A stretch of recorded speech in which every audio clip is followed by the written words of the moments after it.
Ooh, ooh, ooh. There's only one of you, so tell us your story like only you do. We're on the same team of dreamers, a happy, scrappy group of believers. So come, play a part. There's room for mistakes and messes and art. Who cares if there's not many takers? We're doing it for the makers. Hey everybody, welcome to the For the Makers podcast. I'm so pumped that you are here today. Thanks for tuning in, for listening. You guys, just as a reminder, we do send out our podcast every second and fourth Friday of the month because you clap on the 2 and the 4. Not on the 1 and the 3. Exactly. Although, this episode is a little different. This is a little different. Rachel, would you like to tell the people why it's a little different? We're doing a bonus episode right smack dab in the middle of season 2, which I hope you all are enjoying so far. So this is a secret that is not a secret anymore because I'm going to share it.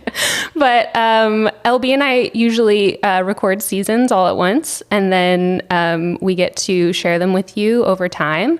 But this season, we have so many people that we're so excited to talk to, we couldn't help ourselves. And so we're going to sprinkle in a couple bonus episodes, and you guys are going to have a little treat. So maybe it won't be on the 2 and the 4. Maybe it'll be on the 1 and the 3, or maybe it'll just be like a random clap that you just didn't see coming. Wow, you guys, really just like get ready for that because we have some really awesome conversations happening. And you know what? For those who don't know, hello, my name is Leah Beth Etheridge, and I'm one of the hosts of the For the Makers podcast. And I'm here with the one and only Rachel Gifford. What's up? What's up? You guys, we're just going to jump right in. We have such an incredible guest for you today. I'm so pumped to have her. Rach, would you like to introduce our guest? Yes. Today on the podcast, we have the wonderful Jillian Paige. Welcome, Jillian. Thank you. Yes, I'm so excited that you're here.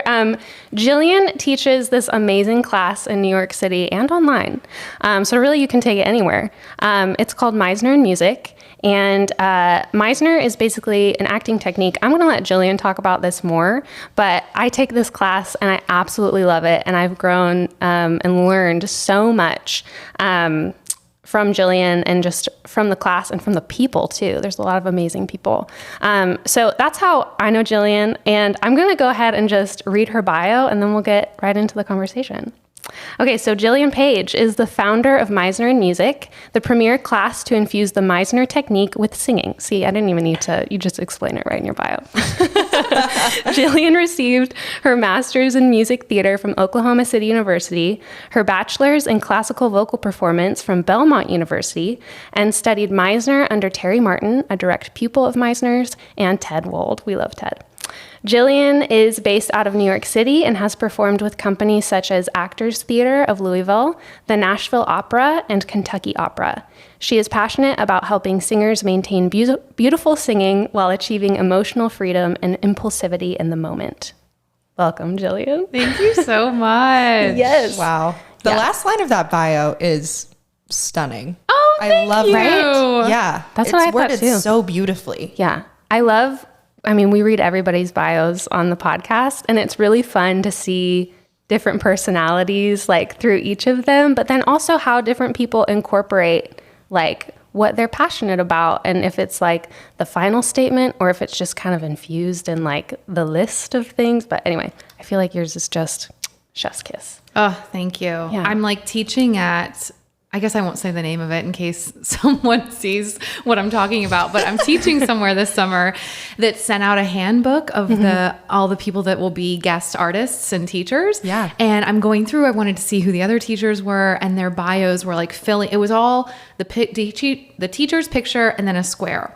Okay. And so their bios were filling up the square, and sometimes like overflowing the square. And then it got to mine and it was this bio and it was so small. And I was like, you all at least make the font bigger. But I feel come on, help a girl out. I know. I think teacher bios, maybe that's a lesson for me. I think they need to be a little longer maybe, or I don't know. Yeah. It was just like so funny to read everyone's lengthy bios Right. and then see my little like piddly one that they didn't even try to space out or like make the square smaller to Right. fit. Right. It was just like so much white space and then my teeny tiny paragraph. But my you get the gosh. gist in that Yeah. little No, I summary. love it. Yeah, exactly. My sister went and saw the tour of Hairspray recently, and there's this girl, I think it's the girl that plays Penny. Her bio, I don't know who you are, but this was hilarious to me. But her bio was like, I auditioned for this at like 3:00. I got here for the audition at 3:00 in the morning, and then there was a pandemic. And then it's like, and now I'm here! ! It's something short like that, and it just made me laugh so hard because I think that day goes down in like history of audition days. Oh my God. The line just The wrapped around like infamous 3 blocks or Hairspray something call. like that. Yeah, it was very funny. Yeah. I'd rather have a short bio than like the longest bio. Yes. Like that's Yeah. embarrassing. Exactly. Also, who's done that much? I guess some people have, but like I Right. certainly haven't. Right. And the selected credits include Yeah, that. exactly. Yeah, selected credit. Yeah. I love that. Sometimes I'm like, well, these are my credits. Only all of credits. But exactly. We've all done that. How you have to like spruce up the bio or the resume or something. 100%. Oh my gosh. Okay. Well, I think we're just going to launch into the questions because I feel like we have a lot to talk about with you and we'll just kind of see where these take us. Yeah. So, Jillian, what got you into the arts? My parents are both musicians. So my dad is amazing. actually he just retired 2 years ago, but he was the flute player and principal piccolo player of the Louisville Orchestra. That's not hard to say at all. I know. I was like, have I ever said that before? Yes. He was like, I don't know if he was second or third chair flautist, but then principal piccolo player of the Louisville Orchestra. Wow. So that was great to grow up around the orchestra. And then my mom and him met at Baldwin Wallace Conservatory. She was his accompanist. And she plays the organ and piano. And she's more of a musician that finds her passion part-time. So she's a church organist and pianist, but we grew up with so much music. So it kind of was a no-brainer. And I started in violin with someone from the orchestra and then I hated it. Tried piano, tried cello, and then finally voice felt like a fit. So went into that. Wow. When did you know that was something that you wanted to pursue as a career? Do Oregon and Florida have the Governor's School for the Arts summer program? No. Okay. Kentucky has it. And I know I think Virginia does. And I didn't know if it was like nationwide or maybe just that. Or maybe I don't know about it, but yeah, I don't think so. It was like so great. Kentucky funds this thing where if you audition and get in, you go to a free, if I'm not mistaken, 3-week program funded by the state. And you go, we went to this literally a university called Transylvania University. No. And when I wear the sweatshirt, people are like, oh, haha. And I'm like, no, it's real. It's in Lexington. But yeah, I studied voice there. And that was really the first time that I realized it could be a career. And they taught us about you could be a singer for the Army Choir or you could go into opera and different options career-wise. So not only seeing my parents do that full-time, but going to Governor's School for the Arts really made me be like, I guess I'm majoring in this. Wow. That is so cool. And were you always like classical? Is that kind of what you knew you loved, or was it music theater? Like, how did you bridge there's kind of a gap there, I feel like. Mm-hmm. I loved musical theater and did the musicals in school because that was like what we had. We didn't have high school operas, but Governor's School for the Arts, I was there for classical voice. And, that's what my voice teacher was teaching me. She was an opera singer. But then it was around senior year of college. I just started to get these signs from God, the universe, life, whatever you want to call it, where so many signs were pointing me toward musical theater and it just fit like a glove. I'm not a great dancer, but other than that, I always felt strongest at acting, secondary at singing. And while I do love and appreciate my voice, I was just like, oh, wait, I don't think I'm supposed to be an opera singer where the voice and the technique are the pinnacle. I think my ability to act and kind of move well, if forced, is more in the niche of musical theater. So then transitioned and took that year after undergrad to study musical theater, do musicals in Nashville. Wow. And then I went to get my master's in musical theater because another trait of classical singers is we feel like we have to constantly be in training, which, you know, I'm glad I got my master's, but I also, when someone comes to me and is like, should I get my master's? I'm like, let's talk about it, because you don't necessarily need it. Yeah. Yeah. Yeah. Do you feel that way now being a teacher? And I do. I am happy. Well, I'm an idiot. I got an MM because my bachelor's was in music. So I was like, let's keep this party going. And I got an MM, but that's not the terminal degree in music. So I could technically teach at a university because I have my master's, but in order to be a professor, like a full-time professor of tenured, you have to have the terminal degree in your field, which mine would be a doctorate of music. But because I'm in musical theater, there's a little bit of debate because the terminal degree in musical theater is an MFA. So anyway, Right. all that to say, if you want to teach at the university level, I think getting your master's is a really good option. Yeah. But I do wonder a lot if I had spent those 2 years just coming to New York and spending $50,000 on classes here. Sure. But who's to say? I also love school and thrive in that environment. Yeah. So No, I think that's so fair and such an interesting conversation that I feel like a lot of New Yorkers are now talking about, or people, I guess, that live here and work professionally are talking about when they hear about like BFA programs, or it does become, it's just an interesting conversation because you're like, okay, how much of this is actually necessary versus, like you said, just coming here and getting experience, or just spending a lot less money on classes. And I don't know. I feel like I hear a lot of people saying, don't go to a university and get a degree because it's not totally necessary. But yeah. Well, I think too, like everybody, it depends too on like where in the field you lie, I think as well. Like for actors, I think there are some people who like thrive, like you were saying, in the academic world and do learn a lot in that sort of an environment.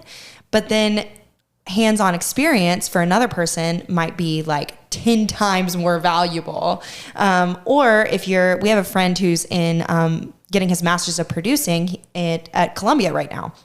So it's like, there's also the whole avenue of like, okay, but if you're being a actor / something else, what does that look like? You know, which is something that a lot of us are now. I mean, we're actors plus teachers, we're actors plus producers, we're actors plus whatever. And so it's like, how do you navigate this industry while not being just one thing? Totally. I think. And there's so much to say for both the actor plus something else. And also, even if you just are going to be an actor, the dream, there's so much to say about the safe environment and getting to try it out in a capsule rather than just pushing yourself out to sea. Yeah. And I don't know about you all, but the connections that I made, especially at my master's, are invaluable. And the Oklahoma City University community has been so supportive of me. And I don't think Meisner Music would be where it is if not for my master's. So, you know. Yeah. No, I definitely, like, I would not have been somebody who did well moving here right out of the gate and like trying classes. I needed that environment, like you said, of like kind of being in a bubble of these are the people that you're going to be with for 4 years. And I mean, I've just kind of learned how to be human in school. So I needed that, you know? And then, and then like you said, the support system that you get there can, you know, follow you post-grad, and that's really cool. Yeah. Should we move on to the next question? Let's do it. Sure. Okay, cool. I keep forgetting that I have a microphone in front of my face. I keep being like talking over here. We need Brittany mics. I know. We do. It's because we're used to them being in between our eyeballs, not in front of our faces. Okay, so Jillian, next question. Why do you think the arts are important? Because the human experience is so vast and unexplainable. And while words and writing can do so much, I think especially visual art, dance, music can take us to a transcendent level where we can make more sense of this ever confusing subject of existentialism and the purpose, if there is any, of all of this. So yeah, I think especially singing connects us to a deeper part of ourselves that words and speaking don't really do as much justice with. And that's why so often people can get emotional or feel out of control when they sing, because it is a very emotional, sometimes out of control experience. But I really feel like it's connecting us to, if not a higher power, then a higher part of ourselves. Right. Yeah. Wow. Can you speak a little bit more to that? I feel like something that I love about Meisner and music is it acknowledges the emotional connection between like person and voice. And there's so much psychology out there now that you incorporate so much into the work that you do. What has that been like, kind of learning? I mean, has it been a process of learning, or was that what interested you in the Meisner technique and applying it to the voice, or to singing, I should say? Totally. I think especially in a classical background, but a lot of our voice backgrounds, for those who have taken voice lessons or been in choirs, it can feel sometimes like I must separate me, the person, as me, the vocalist. And we're finding consistently that like that is not doable, and that your inner experience will 100% come out in the way your voice is producing sound. So when I discovered Meisner for myself, I was 26, and I was like, oh my gosh, this is the answer to everything, because it really tapped me into the present moment. And not only did that, but gave me tools to recreate present moment awareness constantly. Yeah. But then when I'd go to sing, it was a totally different story. And I went back into this, well, no, now I'm a singer, and the quality of sound matters more than what is happening inside of me. But then we, are finding, and research is slowly coming out about not only current experiences, but past experiences and how those impact the voice. So it's just been really incredible to go from what I thought was creating an acting class to creating something that I think applies to all of life, which is that my experience is important whether or not I voice that's going to come out. So how can I find healthy ways to express that don't have me pushing it down? Right. Almost every acting professor or musical theater professor that I've had says, if words aren't enough, you sing. And if singing isn't enough, you move. And if moving isn't enough, then you do all three together. Oh, I love that. And I love that too, because it gives this like you were saying, it's not, okay, now I'm a singer, now I'm an actor, now I'm a human. It's like, well, one leads to the other. Yeah. So it's like, if you're a full human, then your words will reflect that, and therefore your voice will reflect that.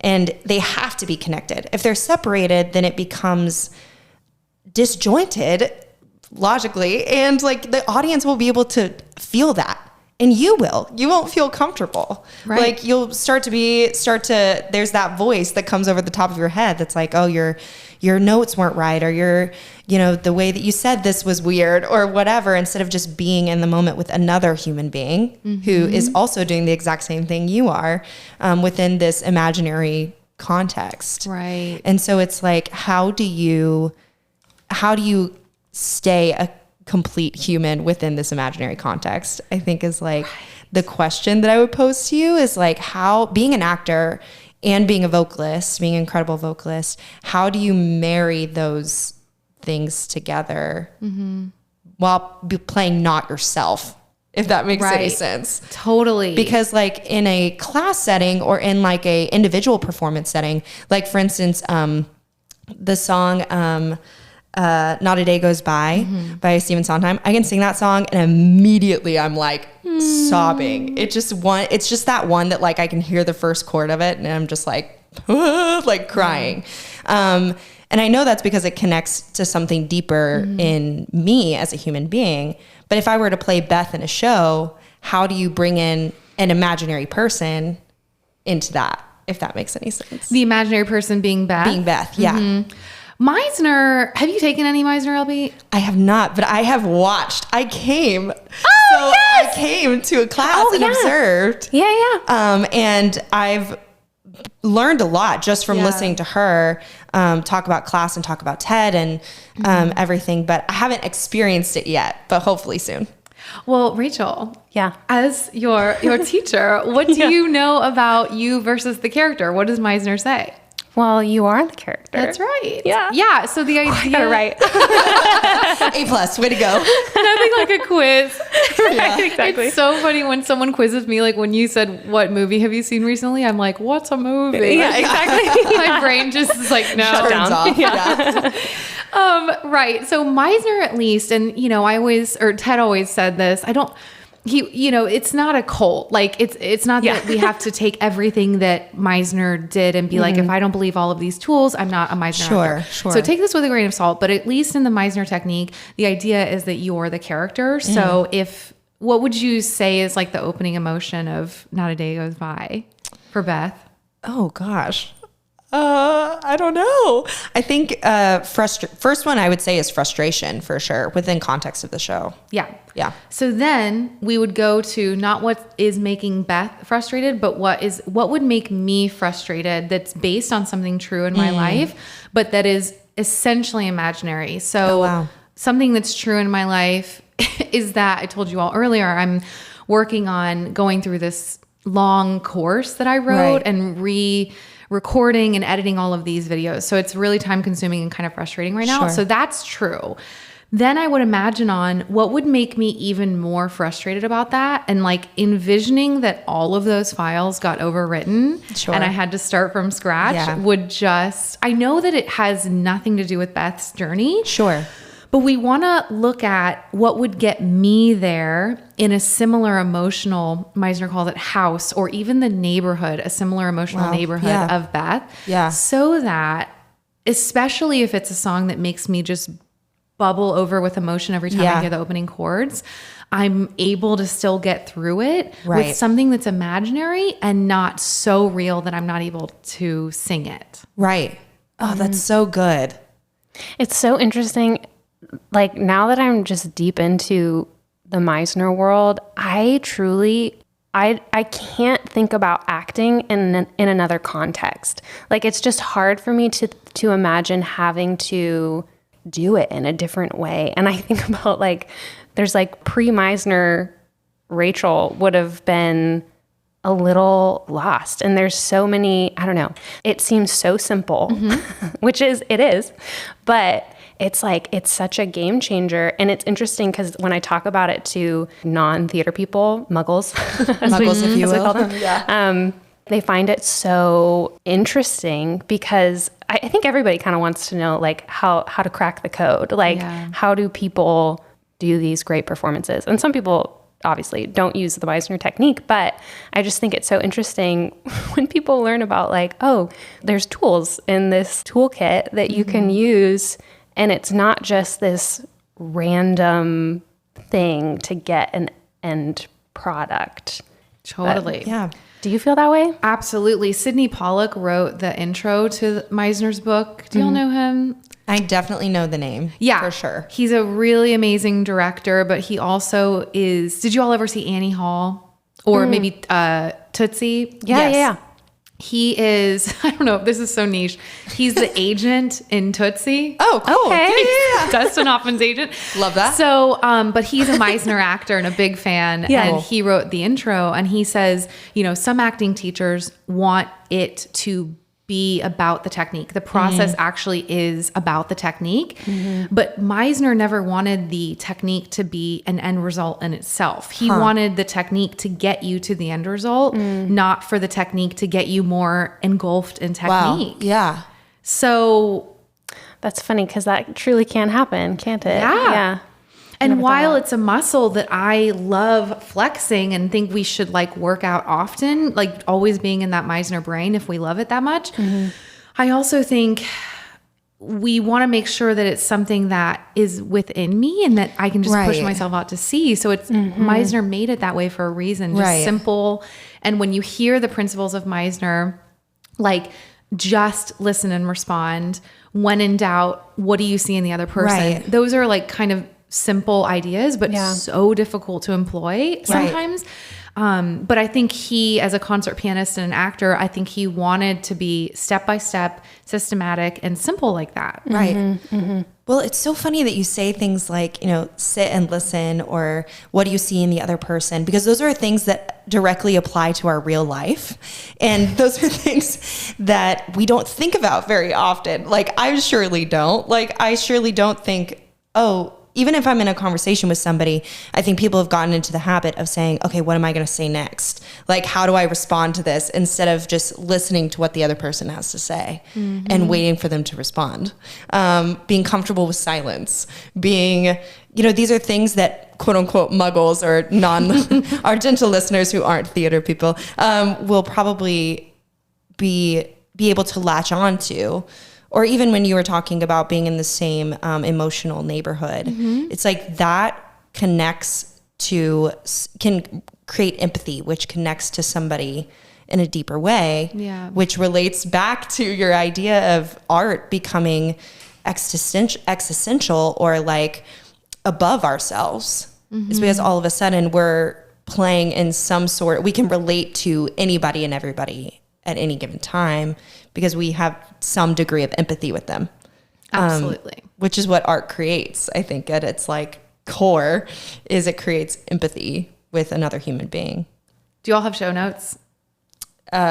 Is it on an Apple podcast and you have a little show note? Oh yeah. Okay. Yeah. I'll send this to you so we can put it in the show notes. But there was a study done that I cannot remember the name of or the year of or where it was published. So I'll send it to you so we can all look it up. Love but that. there was a study done at an arts school, I believe a high school, where they looked at all the different artistic majors of the students and tested them on different characteristics. Wow. And of course, they found that the actors had the most ability to be empathetic. Wow. And so I really feel like Meisner and acting in general really helps us to work that empathy muscle, which also, I don't know if it was this study or another one, they found that empathy actually can be worked like a muscle and should. So all of these people, and me included when I get on my high horse, when we're feeling like they're wrong and I'm right, we can actually practice empathy and finding different sides to things and understanding and connection to other people. But actors especially have to do that. So we're a little bit more attuned to it on the regular. Wow. Do you know who, we're like spitballing here. Do you know who Anna Devere Smith is? No. Okay. Have you watched The West Wing? No. Okay. There's, she's the national security advisor, I think is her role in that show. But she is this playwright.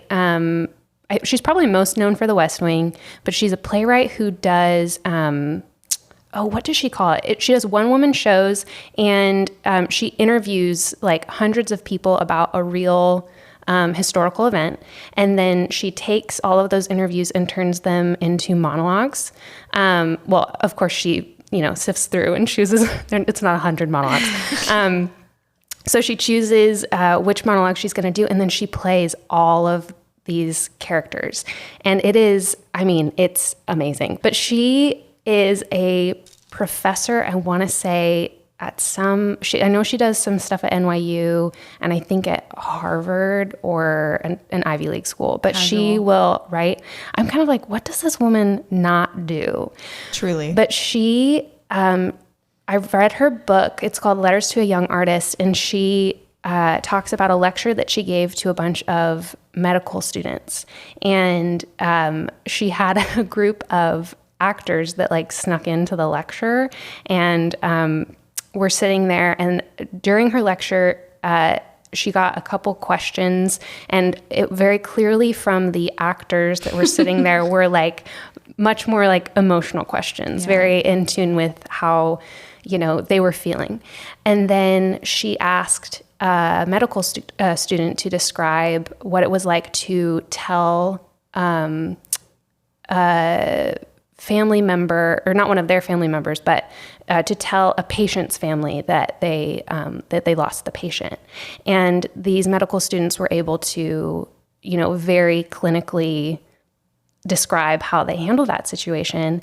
And she talks about how wouldn't it be nice if, our medical professionals were able to be more empathetic, and our artists were able to speak more clinically about what they do. And I just think that is such an interesting concept, because there is something to that where, and I almost feel like Meisner kind of has like a finger on that, because it's like we can speak clinically about what's happening in a certain way, but then when it comes to, being able, you can tap into your emotions very easily, and they're very accessible. But I often think about that, especially as, the digital age just like grows and grows and grows. How do we teach people to be, especially, medical professionals, people working in tech? How do we teach these people to understand and, be able to empathize more, or understand that it's people who are running the technology, not the technology. Well, I guess we could talk about that, but whoops. But yeah, I don't know. Please send us the study on that, because it's just such an interesting conversation about the muscle. I mean, do you, in your own personal life, are there things that you notice about how Meisner has affected your ability to relate to other people, or how you even can understand yourself? I think a lot of us as artists are already almost to a fault relating to other people. And so I think it's helped me more with myself, because I love people. And I think before Meisner, I was very accommodating and almost like tumbling over myself to be whatever someone needed me to be, because I was so attuned to like their energy. And Meisner has taught me, of course, the whole principle of Meisner is like, it's just moment to moment. So when I go into conflict or confrontation, or even telling someone I love you for the first time, anything that's like a little bit out of the ordinary that I am wondering how it's going to go, I just take it moment to moment. And like you said, Rachel, it's like first clinical, and then how do I feel? So Meisner teaches, I'm sure you've seen it, listeners, the repetition exercise of just like, you have blue eyes, I have blue eyes, over and over again. So that's step one. That's like the clinical. So just what is happening now. Right. And then if you're feeling in the flow of that, going, and what does that do to me? So going back to anything confrontational or difficult, vulnerable, just taking it like, what's happening now and what do I feel? Yeah. And I had to do something scary last week that I was really nervous for. Yeah. And I just was like, we're just going to take it moment by moment. And it went fine. But when we get flooded being like, well, what's going to happen the third moment or the seventh moment, is when we get ahead of ourselves. And like you said, don't listen, kind of anticipate what the person is saying, but don't actually take it in. Right. And that's like when the flight attendant says, have a good flight. And you're like, well, actually, no, they are on the flight. I guess it would be more like if the movie attendant is like, enjoy your movie. And you're like, you too. Like we're not actually listening. Oh my gosh. That's so relatable. I do that way too often. I know, me too. Yeah. We have to your point of like the not listening. I'm a barista for my day job. Yes. And so many times people come up to the counter and I'll be like, how's your day? How are you? And they'll be like, can I get a cappuccino? And I'm like, okay, I am an invisible human to you. Yeah, you're a machine. Yeah. Just like, give me my drink and like, let me go on with my day.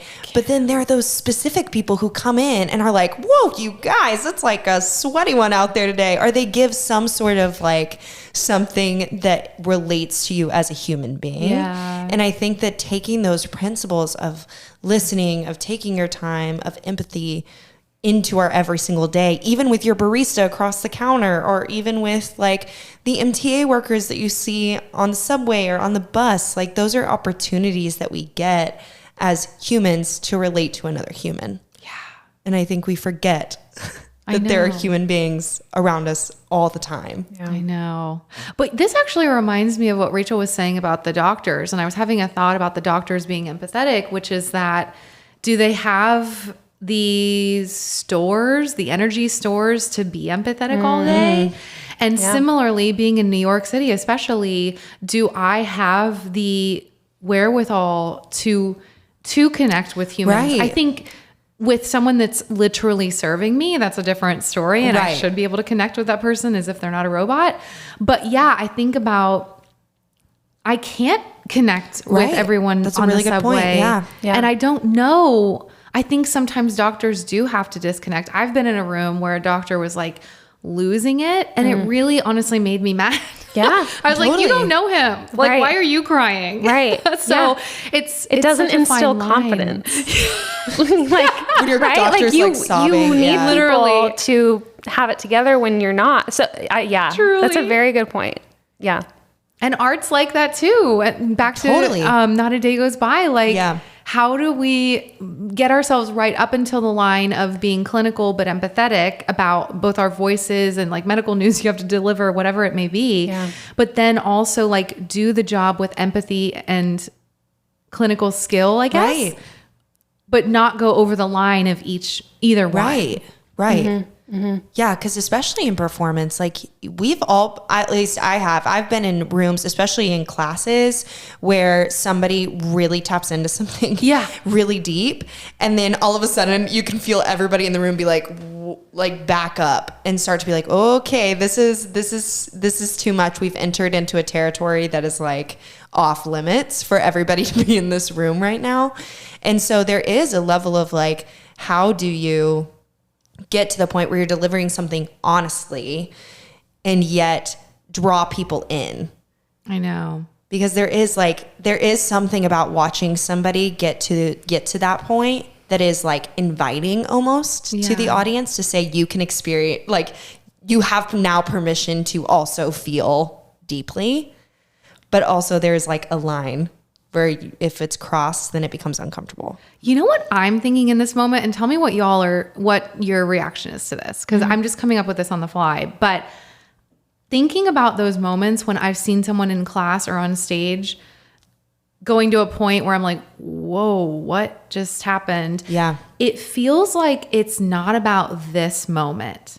Right. And I wonder if maybe the key is just going, again, what's happening now Right. and what is it doing to me now? Right. Yeah. Rather than my mom's dead. Right, right. And like, yes, that is now, but like, yeah, I'm just thinking back to like those times when I've been overwhelmed and it doesn't feel shared, I Right. think is the thing. It feels like you're having an experience at my, what's that term? My expense. Yeah. I think that's so, because then if it's not in this moment, it feels, it will feel put on or kind of like a reach for something. Right. That's a really good point, because in life, it's not like I'm trying to get myself to this emotional point. No. It just happens. So that's really interesting. I have not thought about it in that way, because that is a very real feeling of watching something and being like, oh, what's happening? How did we get here? Yeah. Yeah. Whereas if we're all on the journey together, maybe we all erupt in tears at the same time. Right. Right. Exactly. But if you're not including the audience, it's confusing and overwhelming for you. right. Right. Yeah, because the audience has to understand how you got there. Or else Right. we're just lost. Right. It's hard to empathize with a character that you see go and you're like, I don't understand how they got there. Right. And I guess maybe that sometimes could be like the material, like it could be the writing. Totally. And the actors just doing the best that they can. And, you know, we didn't get to see how they got to this point, but I don't know. Did you all see Benanti and My Fair Lady at Lincoln Center? Yes. You did. Yeah. Was she like sobbing in that scene where Higgins is going off on her? Oh. Do you remember? I don't remember. What scene is that? I don't know. She's don't about to think like so. have a breakdown. It's the scene right It's before right she like before- leaves him. Yeah. Okay. Yeah. And to my recollection, she didn't sob at that point, but she did get emotional when she comes back. to That him I at the love. end. Yeah. But not in that particular. Did she when you saw it? She did in mine when I saw Okay. it. And I was sitting there like, wait, what? Because the scene is almost a little funny. And like, sure, she leaves him after that. Yeah. But I feel like we love and stand Laura Benanti. Totally. But I also was getting the feeling as an audience member that something was going on with her that had nothing to do with the scene. And she was using the scene to let it out. And I'm not the biggest fan of that. Yeah. It felt exclusionary and confusing. And like you said, Rachel, I don't know how we got here. Yeah. Right. It's a strange feeling as an audience member because I feel like you get taken out of a story and then you're kind of like trying to gauge if everybody else is feeling the same way. So then suddenly, like, it's that feeling of I'm sitting in this room engulfed in this story to there's a bunch of people around me and you start to recognize. Yeah, you start to recognize the space. Yeah. Well, and that's interesting. That's a really interesting like way to get into even more of this conversation because I just saw Parade last night with Ben Platt and Michaela Diamond, and every single person on that stage was locked into that show. I have not seen a ensemble so sold out to to a show in a long time. Like as soon as the first beat dropped of that show, I was like, oh, we are in this world now. Yeah. Like this is where we are. We are in their world. And actually there was an audience member in Act 2, which we could talk about the show forever. So I'm just not going to get into it because I will be like, just never stop talking. But there was a point where in Act 2, Leo is in prison and Lucille comes to see him in prison, and they're talking about, wanting to get his oh my gosh, appeal, his case, or like his case appealed and like wanting to get him set free. And Leo said something like, they're never going to listen to me, or, something to that extent. I don't remember the particular line, but an audience member shouted. Oh. He goes, no. He was like, no, they will. And I was like, and you could see like the friend I was with, she like craned her neck not over a and was movie. Yeah, exactly. Like, they can hear you. And for a minute I was like, oh my gosh. I was like, this man is so engulfed in this story that he's yelling back at these actors. And there were all these small moments within that show where like these actors were so dropped in to this piece that you could tell, like you could feel the entire room lean forward with them. I love that and feeling. be so in it with them. But if we were to take something like the Laura situation that you were just describing, or even a class situation where it felt forced, everyone, that is a type of show where every single person would be like, no, I'm not on this journey with you guys anymore. Like I'm out. I can't do this.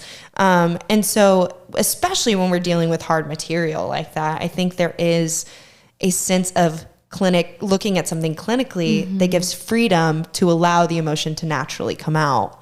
Whereas if you like force it into place, the purpose of the show is completely lost. Yeah. At that point, you're just having the emotion to have the emotion. Yeah. It's still a collective, like, telling of a story. It's not just that. Yeah, exactly. Right. And by starting with a blank slate, we talk about this in Meisner all the time. He even wants you to be robotic. Right. So by leaving yourself alone and being like, I'm just a darn robot and we'll see what comes up, it allows for stuff to billow up without your conscious control, rather than I am so responsible for this emotion billowing to the top, which, like you said, looks forced and feels confusing. Yeah. Yeah. Man, we could go on about this for Wait, I have to go back to the man. Did they laugh? Well, everybody around was kind of like I said, kind of looked around like, Sir? my good sir, we are in a theater right now, and there are physical people in front of you. And I could see Michaela Diamond's eyes kind of like cut over, and then she was like, okay, I'm back. But there was never, no one broke. Okay. Like, no, everybody stayed in place, which is hilarious. Because if it were me on stage, I would have been like, like laughing, like really trying hard not to like break the scene completely. But everybody stayed in, but it was hilarious. It definitely took me out for a second. I was like, wait, sir, did you just yell at these people on stage? Y'all know Ghost? Yes. Yeah. Casey Levy has this story that I always think of, which was she was singing, "You Took My Life." And there's that silent part after the big climax. Yes. And then she comes back in a different key. And she said at that part, someone in the audience goes one time, "Oh God." Oh no. And she was like, I don't know how I'm going to get through the rest of the song. Oh my gosh. Oh wow. I would be undone if that happened. Oh God. Oh God. That's so funny. There are times where like something like that happens and I would feel like really disappointed because I'd be like, you just disrupted this entire moment. But like that is funny. So funny. Yeah. You know, like that, if somebody like drops something on a stage and like, then it's like, okay, well now it's just like the play about the napkin that like flew Who's away gonna or something pick it like up? that. Yeah, exactly. Who's going to pick it up? I went and saw this adorable production, elementary school production of The Wiz the other day. Why? At 9:00 in the morning. I have a friend whose daughter was in it. Okay. And so went to support. And the Tin Man could not hang on to his hat. And I kid you not, I was sitting there with a friend and we were just laughing through the whole thing because, you know, and he was like, it has to be on my head. Like, surely I cannot carry it through the whole thing. It has to stay on my head. Why did they strap that thing on? They didn't strap it on. It didn't have a strap. So poor guy it was really cute. That's sweet, boy. Ooh, He's anyway. like, I'm just trying to be the Tin Man. Yeah. It's So like, leave truly me the whole alone. show was like the Tin Man's hat, basically. It was very That's funny. amazing. Okay, we have to move on with our questions for time, but I love this. Jillian, what keeps you grounded as a human? My answer's a little shallow, but maybe not. No, I love it. Listen, the way this conversation's going, we'll make something out of it. Yeah. Weight training. I've been weight training for like 12 years and I'm obsessed. And I love that answer. I think putting ourselves under controlled stress helps. It has helped me so much with stress, anger, anxiety in regular circumstances to know like I can maybe not push myself is the right word, but I've been under this kind of pressure already this morning. And like, I know how to handle this. And same thing with like any pain. I'm a scared flyer. So like when I fly, sometimes I'm like, okay, yeah, just like be as relaxed as you can be. And I think the same goes for weight training. And it's taught me such cool things about being in the moment and meditation. I just love it. Wow. That is not a shallow answer at all. Okay. No, I love the definitely not. answer. And I think too, like the more that like science is revealing, like the whole mind-body connection and physical activity is so important. Are you the kind of person that's like, I have to move before I can get on with my day for that reason? 5 days a week I'd like to. Yeah. Today I didn't and I'm fine. But it really does. I went on a 3-week trip right before this and I was different. Yeah. The stress and the exhaustion came on sooner in the day for sure. Yeah. There's an actor that I know and that taught me like backstage, she will just go and like push as hard as she can against a wall. And I started doing that, game changer. It was so wild. I was like, this is like the tiniest little thing. But yeah, there's something about like, I don't know, the physical exertion of like pushing something away, or I guess like picking something up. But I don't know. It's Like working against force. working against force. Yeah. It just feels really good. Yeah. I love that. Well, I think we do that so, and I'm like I feel like we do that so often in our everyday lives. We're constantly pushing against something, whether it be ourselves, whether it be our circumstances, whether it be other people, whether we're constantly pushing either against or pulling toward something else. Yeah. So mentally, emotionally, spiritually, we're in a push-pull situation constantly. And so to be able to physically bring that forward and then be able to, as you said, control that is something that has to then come forward in our everyday lives when it comes to our mental health, our spiritual health, our emotional health. Totally. And so it makes sense. It's not like rocket science. Yeah. And everybody, I think growing up and like as kids and then into adulthood and then as we get older, everybody's like physical exercise, like everybody exercise because it's healthy for you. And it's like, yeah, okay, it's healthy for you. But more than that, like it's not only healthy for you, but it is helpful to you. Mm-hmm. And I'm the worst at being disciplined. Whereas like watching somebody like Rach or like you, Jillian, who is so disciplined in what they do is inspiring to therefore be disciplined in those things that you don't necessarily quote unquote want to do. Yeah. But because it is eventually helpful in just your art or your craft or just your everyday life. So thanks you guys for being inspirations. But yeah, I know. I was just thinking when you were saying that, I'm like, yeah, why do I do it? I guess it's like the feelings, but yeah, it is so strange how often do you run, Rachel? I just do 3 days a week, but I like to cross train on the other ones. Oh, nice. Yeah. Okay. So like weightlifting or other like cardio. I think I'm like, as I'm getting older, I'm kind of like the weightlifting actually sounds and feels better to my body. Yeah. But sometimes like my breath has to get going or else it's like, I can't release it throughout the rest of the day. Does that make sense? Totally makes sense. Yeah. Yeah. Okay. Moving on. Jillian, what person, place, or experience has shaped you the most creatively?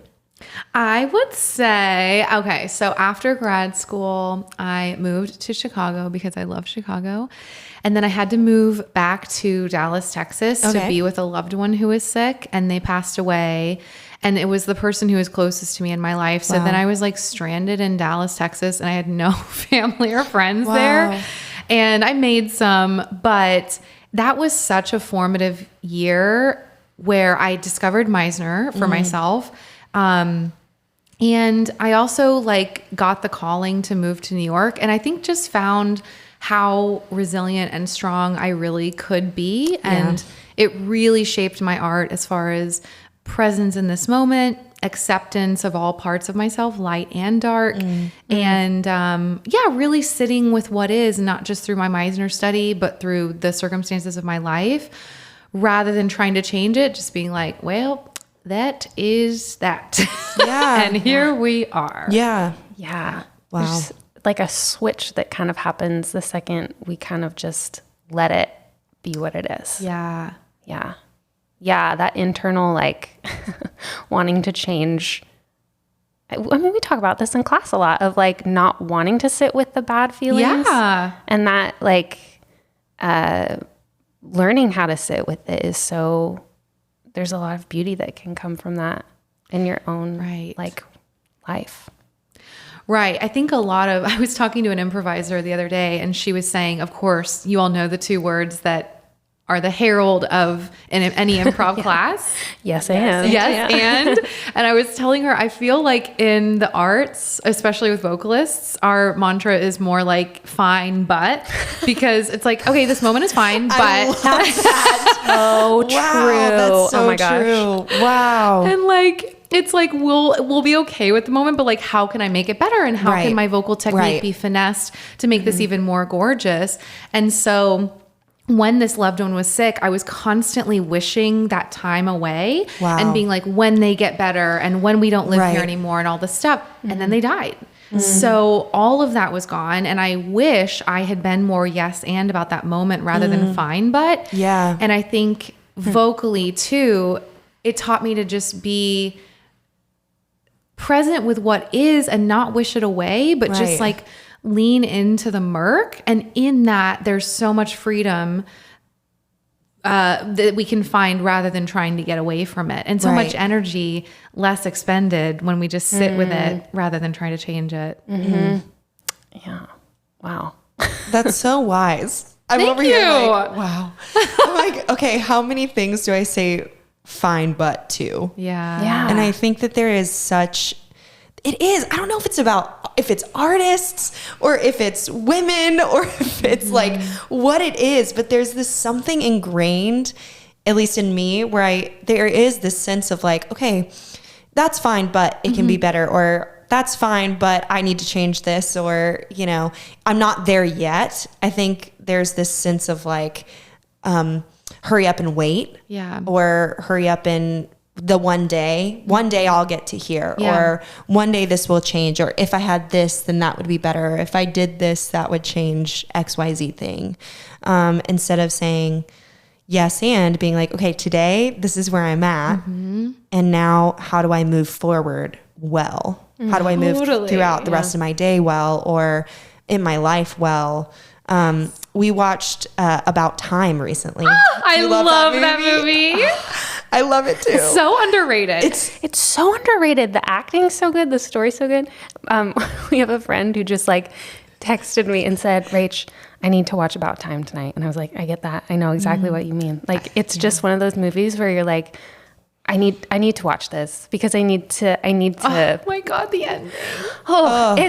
I remember watching it in college for the first time. Sorry, this is such a go. But I remember watching it in college for the first time, and I was with like 7 of my girlfriends, and we were just all like on the floor of somebody's dorm room and like sobbing. And if listeners haven't seen it, it's not that it's sad. it is No. just so It's beautiful. Oh my Yeah. God. Yes. Okay, so back to Yeah, your. sorry. No, but I say that to say like that movie I feel like is a great example of yes anding. Like the whole point of the movie is saying like, you know, don't live today fine bud. Like Yeah. don't live today wishing something were different, or just going about your day, you know, trying to like muscle through. Yeah. But like go to every day as if you were going back to it, as if you've lived it before, and notice all the small things in life. And even if they're dark, and I think that that's a really incredible point that you made, is like, I'm a Harry Potter nerd. Yay. And there's this line that Sirius says to Harry at one point where he says, the world is not made up of good people and Death Eaters. We are all a mix of both, and how we act determines who we are. And I think that that is a great sort of thing. It's like everybody is a mixed bag. Yeah. Everybody has both light and dark inside of them. And it's like how you act and how you move throughout life determines, you know, who you are as a person. And so I think that that is like, yeah, I just love that you brought up this sort of like not pushing away, you know, Rach, like you were saying, not necessarily pushing away the negative. Yeah. Or like the dark. Maybe it's not negative. Maybe it's just the fact that it's dark. You know, I think as actors, we tend to be like, okay, but I just have to like gut it up, and I have to like do my best. And it's like, okay, but like if you don't have that today, like that's okay. That's a human experience. And Yeah. as artists, all we're trying to do is give an example of the human experience. Right. And so if the character needs to feel blissfully happy today, but you're in deep grief, can Yeah. those two things coexist? I Right. think so. Right. And Yeah. so, Oh, that's so good. if we're constantly, and my colleague, my associate teacher, Adam White, says feelings are morally neutral. Yeah. So if I'm constantly going, okay, my depression today is bad, then I'm not able to bring that to my next character because Right. I haven't really explored and sat with that. But if I know that my deep depression on a day I have to play a blissfully happy character is totally fine, then that informs the human experience of that character even more Yeah. than if I were to be like, I must change something. And then we go back to that conversation we were having earlier about Benancy. The audience is going to be like, something's off. Right. Exactly. You're going to be crying in the middle of the Higgins scene and we're confused. Right. Exactly. Exactly. Right. Oh my gosh. I love that. I love that show too. I just have to say it's so It's a good. great show. My Fair Lady? My Fair Lady. Yeah. Have you read Alan J. Lerner's book? No. I feel like you would love it. He's very funny. For anybody who loves, funny old men and their words, that's what it is, basically. I don't know if I should read that or not. I don't know if I would say definitively I like funny old men and their words. I don't really know how I connected those two pieces. I don't know if Jillian, you love it. funny old men. No. Do I? Do I? I don't He know. is, though. He's like, I was just like, I read it on the subway. It was like my subway book. And there were multiple times where I was just like busting out laughing. Oh my gosh, I should And I read it. had no idea that he was like so silly. I don't know. Okay. He talks a lot and he makes fun of his work that he like didn't like. So there's a lot of parts of My Fair Lady that he was like, I can't believe that I wrote that and that it's done that well, because I was cringing. Like a lot of like, I could have danced all night. Hates it. Oh. Isn't that funny? Yeah, it's so funny. Anyway, we're very critical of our work. Yeah. Okay, last and final question. It's not going to be Alan J. Lerner's book, but what book, play, or film do you think every person should read or watch? I think I was thinking of two, and I'm going to say first, The Alchemist. Oh, yeah. Have you all read it? I That know is the on my book, list. but yeah, I've not read It it. is a book. It is. I can see the the cover photo or like the cover page of it. Yeah. Yes. It kind of looks like The Secret. Yes, exactly. It's a metaphor about a shepherd, and I need to reread it because when I was reading it, my mind was just blown. It's like 100 pages long, very short. Yeah. I think every time I read it, my mind is clearer. And if I'm in between a decision, when I read the book, I'm like, oh, I know what I must do. Yeah. So Wow. highly recommend The Alchemist. And a close second is Big Magic by Elizabeth Gilbert. I love that book. Yeah. It's a great good book. one. It's really good. Yeah. I read that my first year of living in the city. Oh, 'Cause I good. I was like, okay, like I need something that's going to be inspiring. And so I picked it up and I was like, it was super inspiring, but also is like really challenging to read as an artist. And to look outside of yourself, I think it really pushes you to look outside of yourself a lot. Highly recommend. Yeah. Yeah, it's a great one. Have you read it, Rachel? I haven't read it, but it's come recommended to me many times. There's Elizabeth Gilbert, and then I have yet to read a Brene Brown book, and like I feel like those two women get recommended to me all the time. All and the I'm time. like, I gotta do it. Oh yeah. Are you an audiobook person? I love audiobooks. Just do that. Especially when it's read by the author. Yeah. Yeah, I gotta do that. Yeah. Okay. Big Magic, and then Brene Brown. Renee reads, I think she does all her books. Does she? Okay. Yeah. Big Match. That one's like the pink and blue. It's like Yes. the tie-dye kind of looking. Yeah. I love that. Oh my gosh. Okay, Jillian, the Meisner in Music Intensive is coming up this summer, right? Yes. Can you tell us about that? Yes, I'm so excited. So as we've talked a lot about today, psychology and the voice and the instrument of the body are so closely linked, intricately. And so we're going to do a 3-week August intensive, the first 3 weeks in August, both online and in New York City. Wow. That is not only intensive Meisner music classes, but 3 workshops with therapists who are familiar with the Meisner technique. And we're going to be singing with them and talking about the things that your brain, body, and voice tend to do when we go from singing alone to singing in a performance setting. Wow. And throughout the 3 weeks, we're doing 3 performances. The last one will be in an off-Broadway theater with HD video of your final performance. And that's for the New York City one only. Wow. But the online component is going to have all of the classes. So I'm really excited. And if anyone's interested in this work, I think it's going to be one of the most valuable things we've ever offered. And I'm really looking forward to it. Wow. It's amazing. Oh, that's going to be so cool. Yeah. Wow. So we'll have that linked in our show notes. Thank you. With everything else. And yeah, you guys just check out the Meisner in Music website because there's so much, and your Instagram is amazing. There's so much information on there too that's just like, I feel like I'm reposting that stuff like all because I'm just like, Thank you. yes and. Yes, and. To all of it. But yeah, definitely go check that out. There's just so much good stuff on there. And it's Is there anything else that you want to say, LB? Thanks for being here. Truly, thank Jillian, you. We My pleasure. really appreciate it. We, funny story. So I went with Rach the first time Meisner Music was holding an open, Yes. anybody could come and observe. And so Rach was like, you want to come with me? And I was like, yeah, I do. And I walked in and I saw you teaching and I leaned over to Rachel and I go, is that Wonder Woman?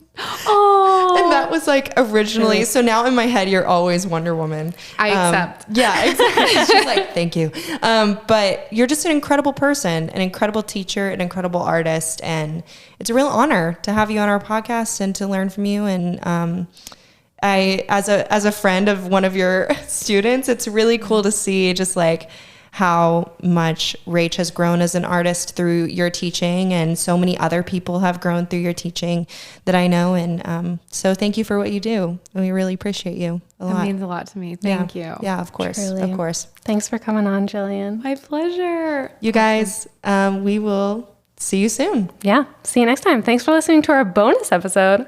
Woo! Thanks for listening to the For the Makers podcast. To find out more about Seated Productions, you can visit our website at www.seatedproductions.com and follow us on Instagram at seated.productions. And if you love what we do and want to support us, you can make a tax-deductible donation by visiting our website or by following the link in our podcast description. Until next time, listen well and tell stories.